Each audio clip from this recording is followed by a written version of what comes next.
Hi, you're watching my favorite YouTube channel. I'm Chill, last name Monger, Inferno, issue number 3. Opening up with Cypher. You thought he didn't know? Cypher no. Douglas Ramsey was the first to know. The book starts off with Then, where he shows up here on Krakoa. He goes, all right, it's a fixer-upper, but I can figure out how to get the languages correct, and we'll have people living here lickety split. That's what he tells Professor X months prior. You guys remember in the beginning of House of X when uh, seeds were being planted, one on Mars, one over there, and there was like a 6 month time gap. I recall not liking that because I don't like time passing in comic books, especially such a large span of time. So here, this is what happened during that span of time, I guess. What happens here is that he's going to resurrect the Stepford Cuckoos first. The three were alive, and they got their two back, and now they're like, we like actually being one. We are the 5-in-1. We've experimented, and yes, they did dibble and dabble when one of them changed their hair color. Two of them did actually during Brian Michael Bendis's run when they were doing Uncanny X-Men. They were living in that fortress in Canada. It was Weapon X's fortress, wasn't it? That's that place. And now they're like, no, we know who we are. So I guess the cuckoos are important for some reason. I had a theory a long while ago, 2 years ago, where I'm like, there's more than just five. In Phoenix War Song, we find out that cuckoos are really just Emma Frost clones. So they're not five, there's actually thousands of them. I think maybe there are thousands of cuckoos all over the world, and that's maybe how they kind of keep surveillance. I'm gonna go ahead and hold on to that theory. Now, Krakoa, because it was blossoming, that's where these three plants came from. The ones that they used to hold hostage, they held the whole world ransom. They're like, nah, we're not just gonna allow you and have and give you everything. We're gonna these life-saving drugs. You're gonna have to offer us sovereignty. Recognize us? Okay, cool. And shout out to Wakanda for just being like, nah, we're just not gonna take your drugs. You can do whatever you want. Wakanda. He's gonna talk to Beast about it. He'll talk to everyone about it, and he seems like he's just a nobody, right? Nah, man. All those issues that we were seeing with him in them, he always knew.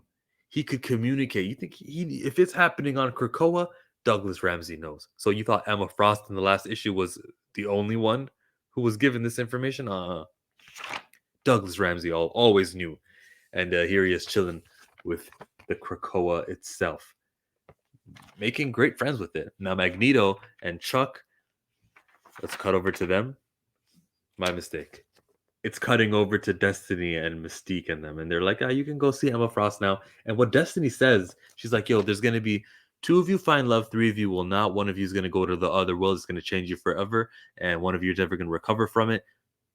What, Jonathan Hickman? You're making prophecies with one issue left. This is the penultimate issue, and you're making a prophecy. Are you not done, Jonathan? Jonathan, look at me, Jonathan.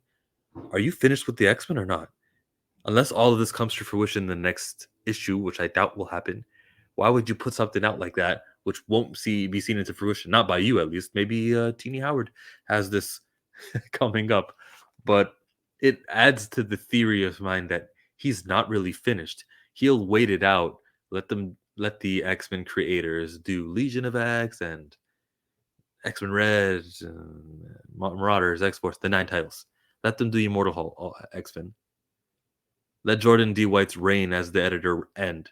And he'd be like, yo, by the way, guys, I had this crazy idea. Guess what? You guys didn't ruin it at all because your ideas are just being stale and stagnant and staying. That's three ST words. Stale, stagnant, staying. You guys were just wasting time, meandering, if you will. And now that Jordan D. White's out of the picture, can we let a writer write? And I think he's going to come back in 3 years. And if he doesn't, that's cool. Either way, they're not getting my dollars. That's the key there. Emma Frost chit chats with them and says, I'm going to be neutral about this, which is a cowardly position. But what she does do is tell Destiny about freaking Moira. And we get the beautiful artwork there done by RB Silva. I think Stefano Caselli and Valerio Schiti was in this also. Good job. But what happens here is I'll never be with you, but I'm not with them either, not anymore. So, all alone, as I always have been, alone with all my children. Is that a callback to like how she survived Genosha? Whatever. Moira's in Paris now, and she thinks everything's fine. But Moira's gonna be stopped by these dudes in red. What?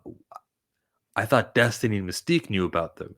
I didn't know that the Orcus folks knew about Moira. How could this possibly be? That's because Destiny and Mystiques are pieces of trash rats. They are Morgan Freeman's least favorite type of human being. They're not even humans. Mutants. Okay.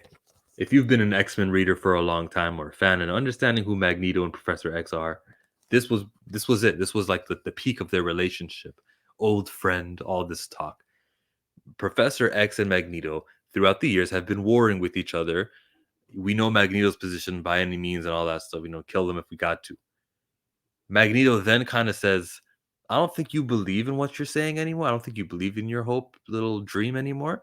But the thing is, I bought in to what you were about. I'm like, oh, he verbalized it. Sure, by his actions, it feels like that happened probably 15 years ago in X-Men comics. 15 for us, not for the real. In 2005, when we were reading comics, I feel like that's he kind of turned for the good, especially after the M Day stuff. Um, so they communicate that, and he goes, when we win, that's like the doubt part. It's not if we win, it's when we win. And I'm saying, man, things are looking rough here. I know the book is called Inferno, and they're probably not going to win. It's not until the end when we get to Karima and Nimrod where I feel good about it. That gets cut short because he does get the little psychic. Oh no, Moira's in trouble. I know this because we have like a translocator thing on one of her arms, and we're gonna go have to get her. Cut over to Nimrod and Karima. Okay, they filled in a whole lot of gaps we didn't know needed filling in over here. Nimrod is actually, Karima, Omega Sentinel, from the future, brought back to the past. Now, because she was rewired and fixed and made like a good guy, that explains the last maybe 20 years that we've been getting and seeing this character. But now that she's back to her original programming, it was actually to come over to fast start Nimrod's creation with the help of that scientist Devo who kind of died. And it turns out the future she's from is the future where the mutants always win. Moira was right. I'm always on the side of this Moira. I don't care about the secrecy. And the big problem in this comic book is communication. That is the crux. But Moira experienced 9 different ways how mutants are hated and feared in every single one of her lifetimes, even the one where she flew in that plane and crashed. And she goes, one method, another method, and this one, she got it. I supported her this whole time. I didn't think that the means of restricting and keeping away these life-saving drugs from the humans, I didn't think that was too radical. I think that was a necessary thing that you had to do for these people who life after life continue to find new ways, whether it's aliens or machines, androids, wizards, robots, all of that. Androids, aliens, or robots. They'll try. They have tried. They went the religion route also to try to not demonize you. So Moira, you got your victory in your Moira 10th life A. In life A. But because of time travel and Omega Sentinel going back, she's changed and altered the effects of this timeline. Life timeline. Timeline Moira 10. You know what? Pretend you didn't know about the 9 prior lives. It really doesn't matter. Pretend it was the first time that they drew this little line here. Pretend it was the first time that we've ever saw this. The other 9 are really irrelevant when it comes to telling this part. But you can see on the side of the screen here how that line takes it all the way back to the beginning, where Omega Sentinel ruins things. I followed it. It made sense to me. Even though it's time travel, as a fan of the House of X Powers of 10 stuff, it worked for me. It's not a cool trick when a writer is withholding this information and then finally reveals something. That's not like, oh, the whole time, yeah, you just didn't tell me, Jonathan Hickman. So I'm not, oh my god, wow. I'm just okay. Thanks for telling me. Good to know about it, but you don't get points for like being a sick storyteller. There wasn't breadcrumbs. Breadcrumbs. Magneto's looking for Moira. They think they found her, but no, you just found one of her arm, her dismembered arm. Moira is being talked trash to by Destiny and Mystique. Oh, you think they're coming for you? They're not coming for you. They cannot save you because your arm is over here and we're over here. And guess what? They can't even save themselves because in comes the bad guys. It's none other than these Orcus agents. You know who told Orcus, those dudes in the red, about Moira and where she's living in Paris? It was Mystique and Destiny. They got down with Orcus. In no way, shape, or form are they the good guys. They're scorned lover. They're haters. These guys are just really, really angry that they had this secret taken from them. Moira, your fear of precogs is also a considerable factor in how we got here. Of course, it is not your fault for not resurrecting someone. How could you be faulted for not resurrecting somebody? It's a privilege to be resurrected, so just withholding a privilege is different than withholding a right. But if it's maybe it's a mutant right to be resurrected, I'll have to read some comic books. Maybe I'm wrong about that. If it's a mutant right and they'd established that, then okay, it's wrong of them. Look, Omega Sentinel and Nimrod are in the building, and they're here to fight Magneto. It's not going to be Chuck. Can you imagine Chuck? "Ah, I'm trying to find Karima." He's not going to be. Look, Magneto's going to have to do protection, and he's going to have to try to escape. And Magneto's not escaping. You know that guy's fighting, right? He'll take care of the humans. Maybe that, yeah. Chuck will just take care of the humans. Be like, shoot at Karima. I don't see Chuck being an effective fighter in this battle. That is Inferno issue number 3, full of progression, some dips to the past. I wonder what Cypher, how he's going to play a part. Cypher knows that this attack is happening. If Mystique and Destiny planned it on Krakoa, which they probably did, he probably knows this, and hopefully he'll send over some fighters. Like, where's Logan at? And remember that there was those adamantium skeletons in the tubes because of all the time Logan and X-Force went over to Orcus and died. Not remembering how they died though, but okay. This is some theories, man. There's some theories over here that are going to come out of this comic book, and I'm just a fan of this comic book. It was a good comic book week actually with Devil's Reign. Also, where is it?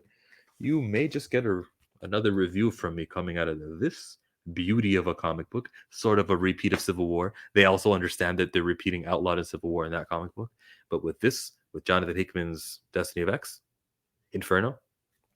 I think it was going to be called Destiny of X. I recall a Jordan D. White AIPT interview, which I didn't cover because I didn't want to platform that guy. Because, how much times can I say the same thing? That's why Destiny of X rant yesterday. That's why that was such a short video, 3 minutes long, because why just keep saying things I already said? But I heard him say that the initial title, Inferno, it wasn't supposed to be called Inferno. There was another name, but we're going to repurpose it later on. I think Destiny of X, which is what they branded their next phase. I think that's what this was called. House of X, Power to 10, which was a box.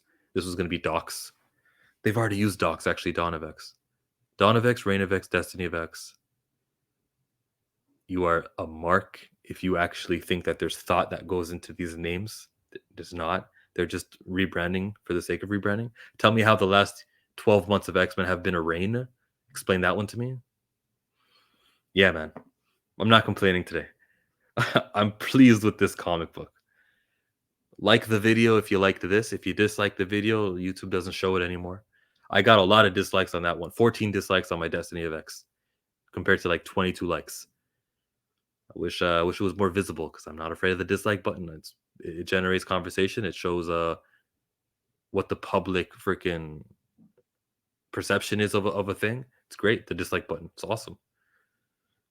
I actually stopped liking and disliking videos just because there's no point. Like, there's no vote. Like, why? Why even continue doing it? I guess if you really want to support your creators, you can do that. Like now, support the creator and thumbs up the video. Other than that, I am Chillmonger. Subscribe by clicking on the smiley face right over there. And if you want more videos, if you want a live stream with me, I will be asking 33 burning questions, fun questions, this Saturday, 1 p.m. Eastern Standard Time. Tune in.